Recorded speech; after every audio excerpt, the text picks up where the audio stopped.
मध्य प्रदेश की पहाड़ियों के बीच बसा एक ऐसा शहर जहां खंडहर भी कहानियां सुनाते हैं, जहां महलों की दीवारों में प्रेम की गूंज आज भी सुनाई देती है, जहां बादलों के बीच खड़े होकर ऐसा लगता है जैसे समय कई सदियों पीछे चला गया हो। Welcome back to our 30 days 30 cities of MP series. आज हम आपको लेकर चल रहे हैं मांडू की यात्रा पर। एक ऐसा शहर जिसे सिटी ऑफ जॉय कहा गया, एक ऐसा शहर जो कभी मालवा सल्तनत की राजधानी था, और एक ऐसा शहर जो बाज बहादुर और रानी रूपमती की अमर प्रेम कहानी के लिए पूरी दुनिया में जाना जाता है। तो आइए जानते हैं मांडू का इतिहास, इसके भव्य महलों, रहस्यमय खंडरों और उन कहानियों के बारे में जो सदियों बाद भी लोगों को आकर्षित करती हैं। मांडू कहाँ स्थित है? मांडू मध्य प्रदेश के धार जिले में स्थित है। ये विंध्याचल की पहाड़ियों पर लगभग 600 मीटर की ऊंचाई पर बसा हुआ है। चारों तरफ गहरी घाटियां और प्राकृतिक सुंदरता होने के कारण यह स्थान प्राचीन समय में एक आदर्श राजधानी माना जाता था। बरसात के मौसम में जब बादल पहाड़ियों को ढक लेते हैं, तब मांडू किसी सपनों की नगरी जैसा दिखाई देता है। यही कारण है कि हर साल हजारों पर्यटक यहाँ घूमने आते हैं। मांडू का प्राचीन इतिहास। मांडू का इतिहास लगभग 1000 वर्ष पुराना माना जाता है। शुरुआत में यह क्षेत्र परमार राजाओं के अधीन था। उस समय इसका नाम मांडवगढ़ था। बाद में दिल्ली सल्तनत और फिर मालवा सल्तनत के शासकों ने इस पर अधिकार कर लिया। 15वीं शताब्दी में मांडू मालवा सल्तनत की राजधानी बना और इसके बाद इस शहर का स्वर्णिम युग शुरू हुआ। यहाँ विशाल महल, मस्जिदें, बावड़ियाँ और उद्यान बनाए गए।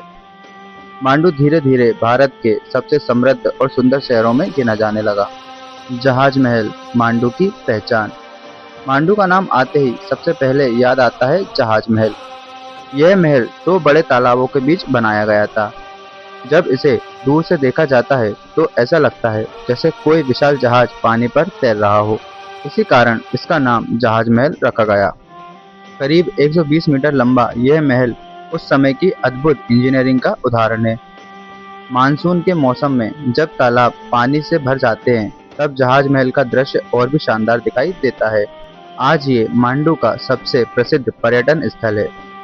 हिंडोला महल। जहाज महल से कुछ दूरी पर स्थित है हिंडोला महल। इस महल की दीवारें बाहर की ओर झुकी हुई दिखाई देती हैं।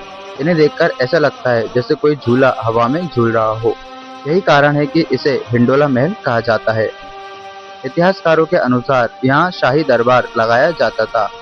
आज भी इसकी विशाल दीवारें उस गौरवशाली समय की याद दिलाती हैं। होशंग शाह का मकबरा। मांडू का एक और महत्वपूर्ण स्मारक है होशंग शाह टॉम्ब। यह भारत के सबसे पुराने संगमरमर के मकबरों में से एक माना जाता है। कहा जाता है कि जब शाहजहां ताजमहल बनवा रहे थे, तब उनके वास्तुकारों ने इस मकबरे को अध्ययन किया था। इस मकबरे की सुंदर नक्काशी और संगमरमर की भव्यता आज भी लोगों को आकर्षित करती है। जामा मस्जिद। मांडू की जामा मस्जिद भी बेहद प्रसिद्ध है। यह मस्जिद अफगानी वास्तुकला से प्रेरित है। इसके विशाल गुंबद और खूबसूरत मेहराबें उस समय की वास्तुकला के उत्कृष्टता को दर्शाती है।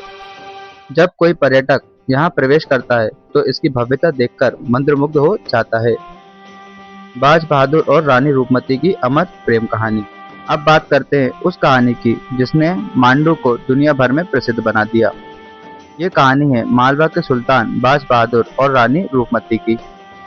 बाज बहादुर सिर्फ एक शासक नहीं था, बल्कि संगीत का बहुत बड़ा प्रेमी था। एक दिन उसने रूपमती का मधुर गायन सुना।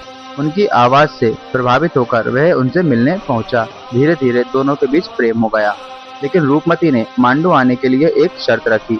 उन्होंने कहा कि वे प्रतिदिन मां नर्मदा के दर्शन करना चाहती हैं। तब बाज बहादुर ने उनके लिए एक विशेष मंडप बनवाया। आज यह स्थान रानी रूपमती पवेलियन के नाम से जाना जाता है। यहाँ से दूर बहती नर्मदा घाटी का सुंदर दृश्य दिखाई देता है। रूपमती मंडप। मांडू आने वाला लगभग हर पर्यटक रूपमती मंडप देखने जरूर जाता है। ये पहाड़ी के किनारे स्थित है। यहाँ खड़े होकर चारों तरफ फैली घाटियों और हरियाली को देखा जा सकता है। सूर्योदय और सूर्यास्त के समय यहाँ का दृश्य इतना सुंदर होता है कि लोग घंटों तक इसे निहारते रहते हैं। बाज बहादुर महल। रूपमती मंडप के नीचे स्थित है बाज बहादुर पैलेस। यह महल संगीत प्रेमी बाज बहादुर का निवास स्थान था। महल के अंदर ऐसी संरचना बनाई गई थी जिससे संगीत की ध्वनि दूर तक सुनाई देती थी। आज भी यहाँ आने वाले लोग इसकी वास्तुकला देखकर आश्चर्यचकित रह जाते हैं। मांडू का दुखद अध्याय। 1561 में मुगल बादशाह अकबर की सेना ने मांडू पर आक्रमण किया। बाज बहादुर युद्ध में हार गया। जब रानी रूपमती को यह समाचार मिला तो उन्होंने शत्रुओं के हाथों पड़ने के बजाय विषपान कर लिया। इस प्रकार इस प्रेम कहानी का अंत दुखद रहा, लेकिन उनका प्रेम इतिहास में अमर हो गया। आज भी मांडू का नाम लेते ही सबसे पहले बाज बहादुर और रानी रूपमती की कहानी याद आती है। दोस्तों, मांडू सिर्फ एक ऐतिहासिक शहर नहीं, ये प्रेम, त्याग, संगीत, कला और वास्तुकला का जीवित प्रतीक है। यहाँ के महल हमें उस समय की याद दिलाते हैं जब मांडू भारत के सबसे शानदार शहरों में से एक था। अगर आप इतिहास, प्रकृति और रोमांचक कहानियों के शौकीन हैं, तो मांडू आपकी यात्रा में जरूर होना चाहिए। अगर वीडियो पसंद आई हो तो लाइक करें, चैनल को सब्सक्राइब करें और 30 days 30 cities of MP series की अगली यात्रा के लिए जुड़े रहें।